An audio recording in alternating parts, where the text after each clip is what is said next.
Los herejes hemos dicho la verdad. La rotura de las vestiduras sindicales. Si existe un significado para la palabra libertad, es el derecho de decirle a la gente lo que no quiere oír.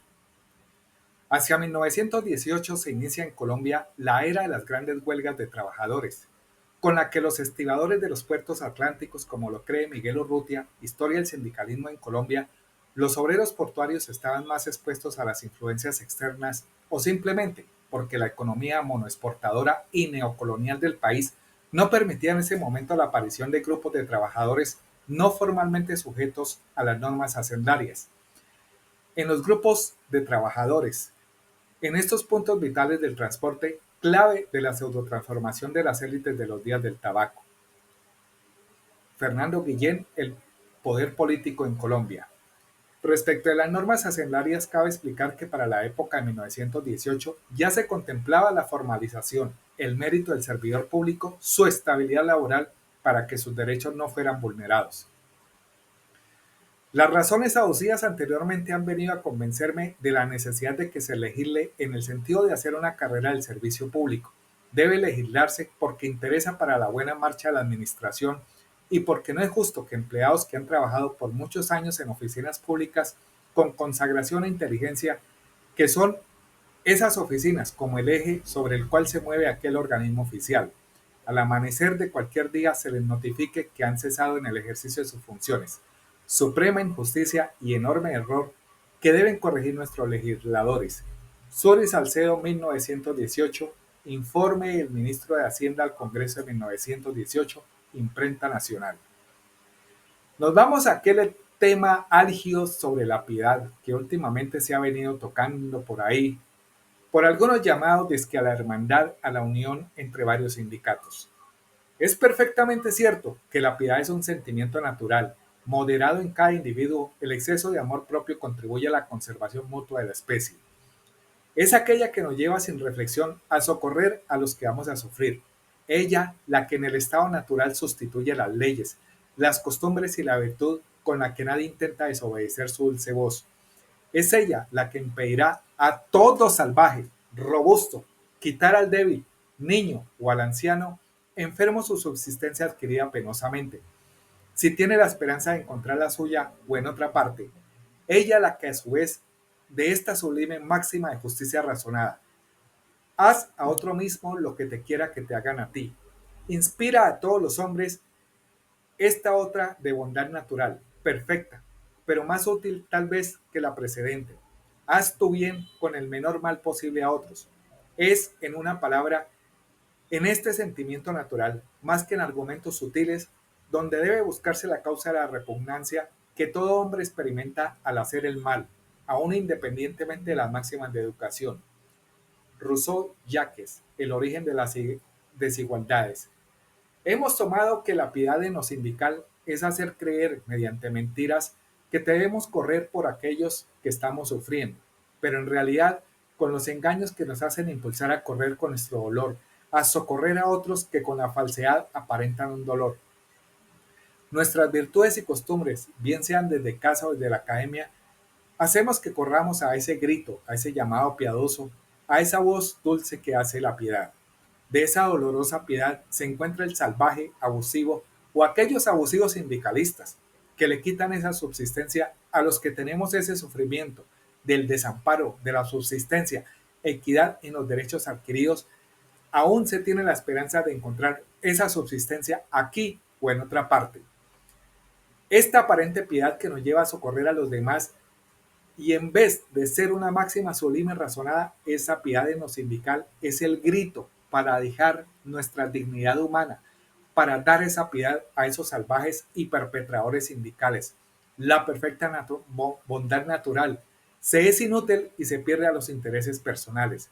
El hacer bien con el menor daño posible a los otros se esfuma para que estos perpetradores repugnantemente experimenten y disfruten de hacer el mal. A través del tiempo, la misma historia y los precedentes del sindicalismo se ha creado la perpetuidad de estos salvajes, de estos señores siniestros, imperando en ellos patrones, comportamientos o conductas tal vez sociopatológicas, y de ahí ha nacido un concepto llamado parasitismo sindical, concepto descubierto y bautizado por el suscrito, quien les habla en el presente. Están los llamados a la unión, a la hermandad, integración, que como sindicalistas estamos en las distintas organizaciones de nuestro Estado como tal. Todo esto es el resultado de la mediocridad con que se administran o se manejan los sindicatos. Existen los sindicatos más viejos, pero los más mañosos en las organizaciones. Existen los sindicatos sucios, mañosos, viejos en las entidades del Estado. Algunos de estos socios personajes que integran las directivas de los sindicatos se caracterizan por el salvajismo, prepotencia en pisotear los derechos a sus afiliados y no afiliados. Algunos ejemplos bastan: ser más patronalista que el mismo patrono, sindicatos que azotan a sus propios afiliados, como en aquellas épocas de esclavitud que quien daba látigo se llamaba zurriaguero, y el zurriaguero simplemente era un esclavo al que le daban el látigo para que azotar a sus propios esclavos. Algunos tienen sus exesposas, examantes, concubinos, concubinas, tinieblos, tinieblas, por supuesto los amigantes de la calle o el vecino con quien a punta de chicha logró que lo nombraran sin el más mínimo cumplimiento de requisitos. Algunos se saben esos secreticos de las embarradas de sus afiliados o de quienes quieren postular a la nueva junta directiva, que se cometen al llamado de convocatoria a cambio de junta. Listos están con la piedra en la mano, su primera herramienta y arma, y el grito. Así aprendió el primitivo humano a hablar, para exponer esos secretos con el fin de que no lo muevan o lo retiren de las juntas sindicales. Así estos señores o señoras se rompen las vestiduras, se tiran al piso, en algunas brasas para generar esa necesidad de dolor, de compasión o más bien de conmiseración y de piedad, como cualquier obra de teatro, como cualquier ditirrambo, para que los abusados o los que nunca hablan o contradicen corran a socorrer dejando su dignidad, logrando su objetivo con el engaño de perpetuarse en el poder. Se caracterizan estos personajes que al ser tan patronalistas, ellos son los que deciden quién va a entrar a laborar. Otros salvajes condicionan a los nuevos bajo la falsa promesa de que los nombren inmediatamente, pero con la obligación de afiliarse al sindicato. ¿Y qué sucede si no se afilia? No teniendo estos salvajes la humildad o lo más valioso que puede tener cualquier ser humano en ayudar a otro, el ayudar, el trabajar desinteresadamente o la llamada solidaridad, como algunos líderes sindicales contados con un dedo lo han hecho, renunciando a todas esas tentaciones o más bien esas prebendes al interés personal, como se hace vocería en el argot popular. Líderes sindicales que han querido renunciar a la junta directiva como presidentes, pero por ser tan excelentes no solo en sus capacidades de liderazgo, sino en sus capacidades, competencias, valores humanos, que a veces en algunas agremiaciones sindicales sus afiliados no permiten su renuncia. Líderes sindicales que como buen y fiel perro de raza bulldog laten sin cesar al interés general. Qué triste e irrisorio es ver por ahí a esos llamados líderes o caudillos sindicales que en algún momento y producto de la soberbia, la ira, la ignorancia supina, la amenaza, el insulto, el mismo sindicato que tanto representó, ahora ese sindicato lo haya dejado solo, sin fuero, dándole la espalda a aquel perpetrador que con cúmulo de sanciones termine destituido o en manos de la justicia correctiva. Algo que no se le desea a nadie por aquella virtud preciosa llamada piedad. Muchos de estos salvajes han estado pernoctando como directivos sindicales, siendo unos parásitos sindicales que no le aportan en nada a sus afiliados o al interés general. Se la mantienen en estado de hibernación, tomando whisky, comiendo chivo, mientras los de abajo, guarapo, pan y seco. Es mejor tener embriagado a los de abajo para que no se subleven o pidan cambio de junta. De estos siniestros personajes hacen uso tipo de estas artimañas. No es necesario emitir un listado. Muchos, usted no sabe quién soy yo, sobran en distintas modalidades, cualidades, características, desde el servidor público raso, docente, coordinador, jefe de dependencia, directivo, asesor, etcétera, etcétera. Todo este inconformismo responde al servidor público sumiso, arrodillado a la administración que le hace venia al abuso, a hechos contrarios a la ley que se han venido perpetuando y aflorando como una costumbre y una ley, contraria a los principios constitucionales. personajes de este tipo, arrodillados y demás, son los que potencialmente venden a sus compañeros a cualquier postor, a cambio de cualquier elemento, llámese ascenso, viáticos, entre otras formalidades o vueltas o negocios bajo la mesa. Existe mucho ingenuo en las entidades que fácilmente caen como cualquier presa de estos abusadores de derechos. Estamos como estamos de mal en peor. Mucha congestión en los procesos de las entidades del Estado por cuenta de estos parásitos sindicales, por cuenta de estos sinvergüenzas.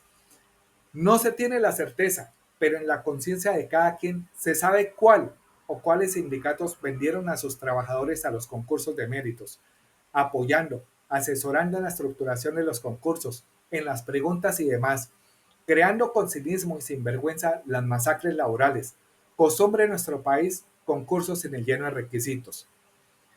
Debe existir el remedio, la purga para restaurar, oxigenar, desparasitar los sindicatos, sobre todo esos sindicatos viejos y mañosos, de algunos otros sindicatos familiares por ahí, salvajes, perpetradores que se han perjudicado a la gente, han perjudicado y destruido las ilusiones o eso que se llama hacer representados sus derechos adquiridos.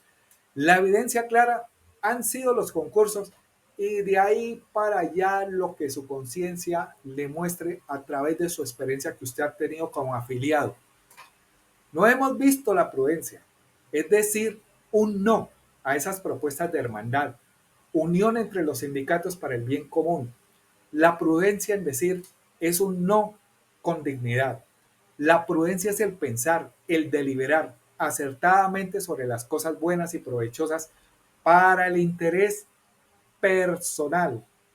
Ojo con eso, no parcialmente, como cuáles son buenas para la salud y el vigor corporal, sino cuáles son para el bien vivir en general, es decir, el interés general. Ética nicomaquea, la prudencia. La verdad triunfa. Muchas gracias y quedamos en frecuencia.